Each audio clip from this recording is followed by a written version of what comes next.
The original OnePlus One was a revelation in the smartphone space. It offered near flagship specs and performance, but at a budget price. But that invite system that came with it was super frustrating.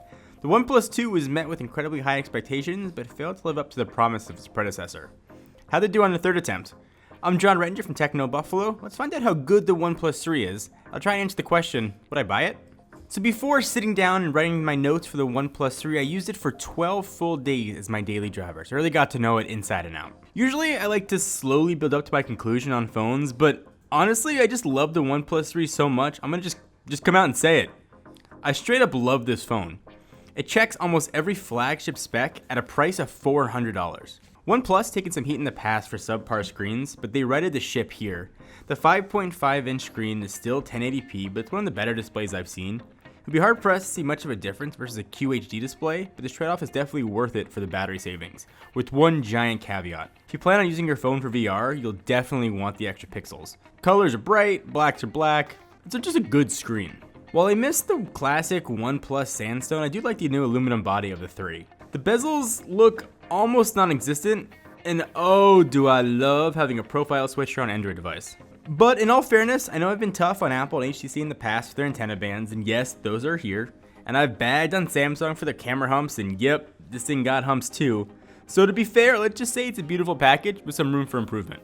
With a Snapdragon 820 and an insane 6 gigs of RAM, you'd expect this thing to be smooth and fast, even though not all 6 gigs are all readily available all the time.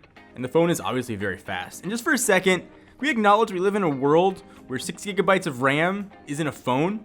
Everything you want to do on this phone is blazing fast. Opening apps, multitasking, playing games. You are never going to notice a stutter, a slowdown, a hiccup, or any other word I can think of. This phone is going to be incredibly fast for you. It's one of the fastest phones that I've ever tested, and that includes the flagships from Samsung and LG. I was a little bit bummed out with the lack of NFC on the OnePlus 2, and I was really happy to see it make a return on the OnePlus 3, so if that was a big reason you didn't pick up the last gen, you will be happy here. Looking at the elongated SIM tray, you'd probably think to yourself, pretty awesome expandable storage to add to my 64 gigabytes built in. And to you, I'll say no, you are wrong. It's actually a dual SIM tray. The software makes it really easy to pick what each SIM does for like data and calling and texting. I've admittedly never really needed 2 SIMs in one phone, but I know a lot of markets this is a huge must-have.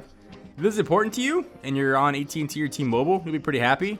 But if you're on Verizon or Sprint, you're gonna be a little bummed out.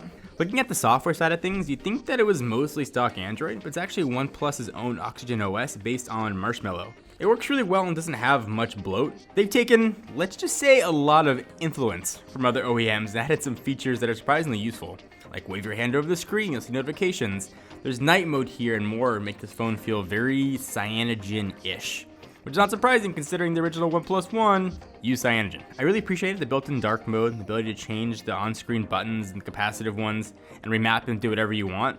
I just wish they were actual icons instead of just dots. I kept forgetting what I set them for. 3000 mAh battery is fine, it'll last you all day, but what's crazy to me is the dash charging. We've seen fast charging before, but OnePlus did, or rather what they licensed is pretty unique. So to quote OnePlus, dash charge carries more current than other fast charging solutions at lower temperatures. Normally heat generated through charging dissipated through the phone itself, meaning your phone gets super warm. This usually causes performance issues during active charging. So if you're trying to actually use the phone while it's going on, you'll see there's CPU or GPU throttling. By shifting the power management system and the heat dispersion elements to your dash charger, very little heat's ever going to reach your OnePlus 3.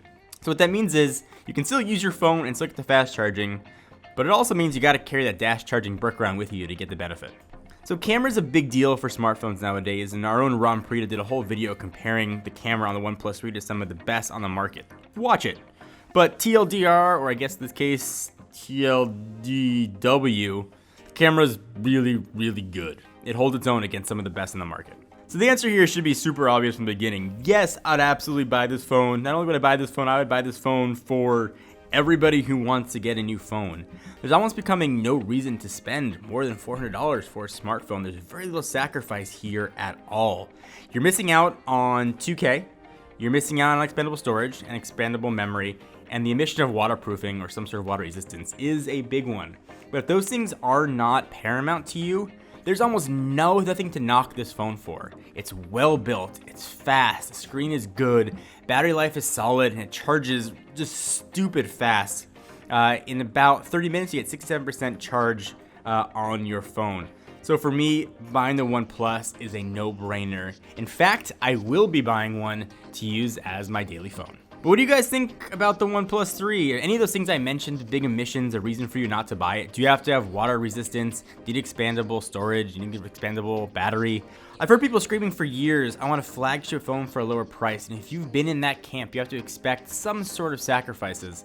And I think the ones that OnePlus made were strategic and really smart. It's not about you guys, but I'm generally kind of busy, especially in the mornings. I sometimes forget to eat breakfast, and when I do, usually my breakfast is 2 non-fat Greek yogurts, but I've eaten for, probably the better part of 5 years here. The folks at Soylent reached out and said, hey, do you want to try our product to see if you like it? So I said, sure, I've heard a lot about it. If you don't know what Soylent is, it's kind of the galaxy's easiest meal. It's a meal in a bottle with their Soylent 2.0. All the ingredients are FDA approved. It's a convenient and healthy alternative to fast food. It's vegan in case that's important to you. Put it in the fridge, open this up, and you get a full calories worth of meals and full meals worth of vitamins, everything else you would need from an average meal to get you through your day in just a few seconds or minutes, depending on how fast you want to drink it. It's been my go-to for breakfast now for the past almost 3.5 weeks. And I'm much more full than I am after having my Greek yogurts. So if you're traveling, you're not going to be able to eat on an airplane, or if you're too busy to stop and eat food, Soylent's a really solid, healthy alternative. It tastes pretty neutral, and that's by design. It's got a neutral flavor profile, so you can add a flavor if you want, put in some juice, or just drink it as is, like I do. Give it a shot if you want a meal that's quick, easy, and healthy. Go to Soylent.com/TechnoBuffalo. Link will be down below. They'll give you 50% off your first case, and they're also going to donate 4 meals to the World Food Program, which is a nice socially conscious thing to do as well. This is a product that I use legitimately every day, and one that I enjoy. So something you guys would like to enjoy too, check them out.